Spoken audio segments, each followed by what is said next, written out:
కుండేల్ సినిమాతో 100 కోట్ల క్లబ్ లోకి ఎంట్రీ ఇచ్చిన నాగచైతన్య ఇప్పుడు మరో డిఫరెంట్ మూవీ చేస్తున్నారు. విరూపాక్ష లాంటి హారర్ థ్రిల్లర్ ను రూపొందించిన కార్తీక్ దండు దర్శకత్వంలో డిఫరెంట్ అడ్వెంచరస్ యాక్షన్ డ్రామా వృషకర్మలో నటిస్తున్నారు.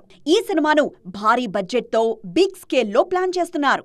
రొమాంటిక్ డ్రామాగా తెరకెక్కిన ఫ్యామిలీ స్టార్ తర్వాత పూర్తి రూట్ మార్చారు విజయ్ దేవరకొండ. కింగ్డమ్ నిరాశపరిచిన నెక్స్ట్ యాక్షన్ థ్రిల్లర్ గా తెరకెక్కుతున్న రౌడీ జనార్దనలో నటిస్తున్నారు. ప్యారలల్ గా ప్రీ ఇండిపెండెన్స్ ఎరాకు సంబంధించిన కథతో రూపొందుతోన్న రణబాలి సినిమాలో నటిస్తున్నారు.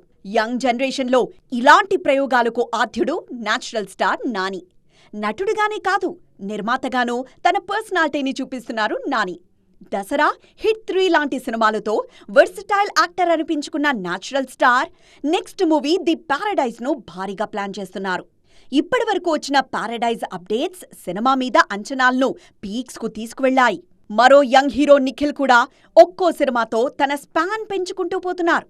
ఇప్పటికే కార్తికేయ 2తో పాన్ ఇండియా బ్లాక్ బస్టర్ ను తన ఖాతాలో వేసుకున్న నిఖిల్ ప్రెజెంట్ సెట్స్ మీదున్న స్వయంభూ, ది ఇండియా హౌస్ సినిమాలతో తన రేంజ్ మరింత పెంచుకునేందుకు కష్టపడుతున్నారు. యంగ్ హీరోలందరూ ఇదే ప్రయత్నాల్లో ఉండడంతో టాలీవుడ్లో నయా స్టార్ లీగ్ సిద్ధమవుతోంది.